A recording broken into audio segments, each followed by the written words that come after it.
Hi there. If you're a healthcare professional who works at end of life, or if you're a hospice professional or end of life or death doula, maybe even a friend or family member of a loved one who has been given a terminal diagnosis, you're not going to want to miss what I have to say. Hi folks, my name is Tom Johnson-Medland and I've been doing end-of-life care in hospice since 1997. Today I want to share with you a little bit about Whispers to the Sea, my workbook that's going to help make you feel more confident about working with and companioning the dying.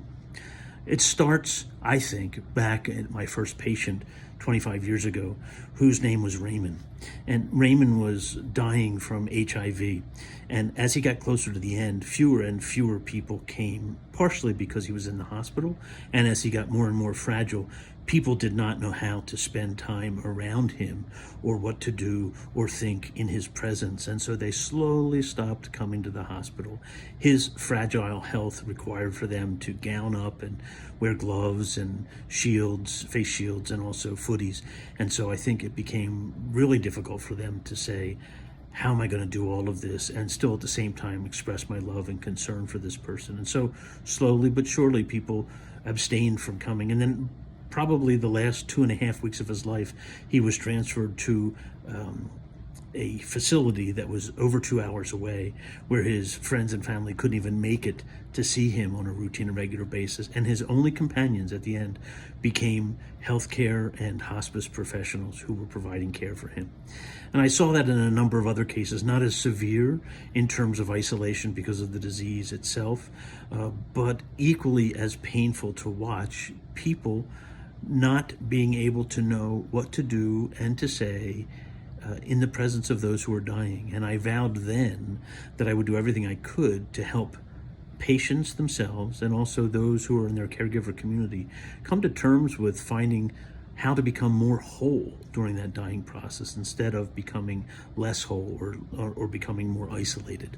And so I've spent my 25 years developing materials and relationships and practices that can help people with that.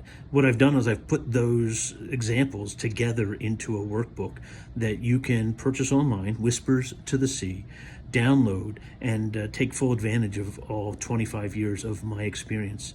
The end of the book is filled with 20 articles that talk about specific case studies, just like Raymond's, things that we did specifically to help the patients and their caregiver community come to a sense of wholeness during the dying process, ways that we help them communicate, activities that we suggested for them to do, ways to interpret their experiences that they were going through.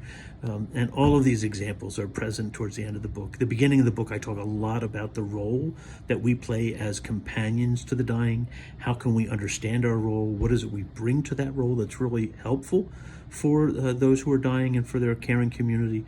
And then there's a whole series of activities and exercises that you can print out in the book to do with those you companion and their caregiving community, as well as sample forms for documentation, an application, an assessment form, follow-up forms that talk about the goals that have been established and what you're doing to accomplish them. So if you're in end-of-life work and you are companioning the dying, this workbook has been designed to help make it possible for you to do this with ease and with the support of other people in the community who have also been doing this for 25 years. So don't miss your chance today. It's very affordable. It's downloadable. You can print the whole thing out. And we did it that way specifically because we wanted you to be able to have access to the forms and documentation that you might be able to utilize from Whispers to the Sea. And just think about it. Whispers to the Sea. That is what our life is like. The ocean, the sea is such a big and glorious thing. And our very presence appears as someone whispering to the sea, speaking into the greatness of the grandeur of the universe. That's what it means to be human. And sometimes we hear the words come back on the waves. But this we know, our life has meaning even as we whisper into the greatness of our days, even as we whisper to the sea.